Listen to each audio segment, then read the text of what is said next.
This is day 30 of OT Walk. We're looking at King Uzziah, also known as King AZARIAH. The motion for Uzziah is putting our nose up in the air and waving. We'll talk about what that means here in just a little bit. King Uzziah was put in place as king of the southern kingdom of Judah when he was 16 years old. He was a military victor. He had a lot of different kingdoms outside paying him tribute because he was so mighty. He built defensive towers. He strengthened all of Judah's borders. But there was a problem with Uzziah. Proverbs 16:18 tells us that pride goes before destruction and a haughty spirit before a fall. And Uzziah was very proud.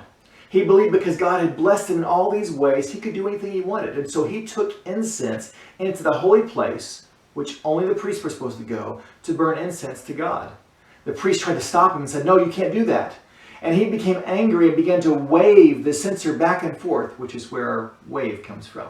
He waved it back and forth, raging because they would dare stop him. And God spoke on the matter, and leprosy popped out on his forehead. And he was startled because God had spoken against him, and they rushed him out. But that was a death sentence for him. He didn't die from leprosy. He lived several more years. His son Jotham had to take the reins, though. And Jotham was a good king that followed him. But Uzziah had to live in a separate place, and when he died, he had to be buried not with all the other kings, but in a separate place from the kings. It goes to talk to us about how one indiscretion grows very big in our lives if it's not addressed. It can transform everything. For Uzziah, that was pride. For us, it can be a lot of other things.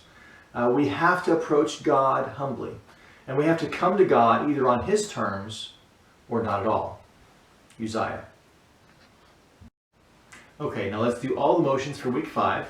So we start off with Uzziah, north scattered, Hezekiah, Manasseh, Josiah, destruction, southern exile.